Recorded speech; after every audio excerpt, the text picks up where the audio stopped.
আমার স্বামী মালয়েশিয়া প্রবাসী আব্দুল খালেক।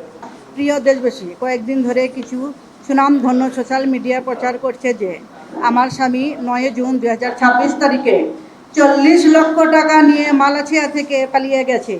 এই প্রচার সম্পূর্ণ মিথ্যা, ভিত্তিহীন ও উদ্দেশ্যপ্রণোদিত। আমার স্বামী ৫ জানুয়ারি ২০২৬ বাংলাদেশে আছেন এবং ১ জুলাই ২০২৬ মালয়েশিয়া ফিরে যান। অথচ অভিযোগে বলা হয়েছে তিনি ৯ জুন ২৬ তারিখে মালয়েশিয়ায় এক সহকর্মীর লকার থেকে ১,৩৬,৫০৫ রিঙ্গিত বাংলাদেশি মুদ্রায় ৪০,৯৫,১০৫ টাকা নিয়ে পালিয়ে গেছেন। কিন্তু এই সময় তিনি আমাদের গ্রামের বাড়িতে কাটাবাড়িয়া মধ্যপাড়ায় অবস্থান করতেছেন। এর প্রমাণ হিসেবে তার পাসপোর্ট, বাংলাদেশের আগমন ও মালয়েশিয়ায় আগমনের ইমিগ্রেশন সিল রয়েছে। এছাড়া স্থানীয় গ্রামবাসী তার দেশের অবস্থান বিষয়টি জানেন। অথচ অভিযোগকারী আবুল কালাম নিজেই জানেন না আব্দুল খালেক বাংলাদেশে অবস্থান করছিলেন।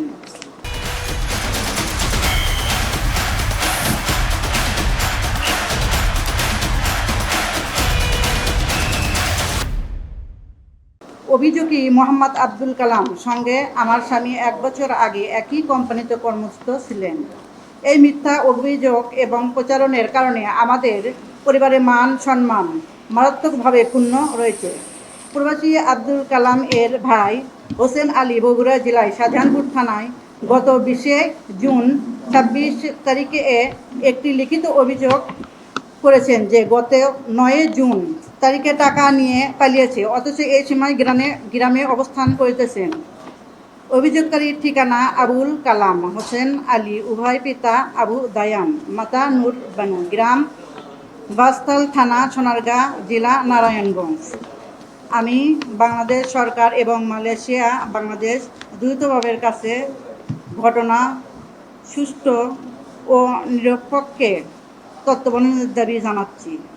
যদি আমার স্বামী দোষী প্রমাণিত হয় তাহলে তার বিরুদ্ধে আইন অনুযায়ী ব্যবস্থা নেওয়া হোক।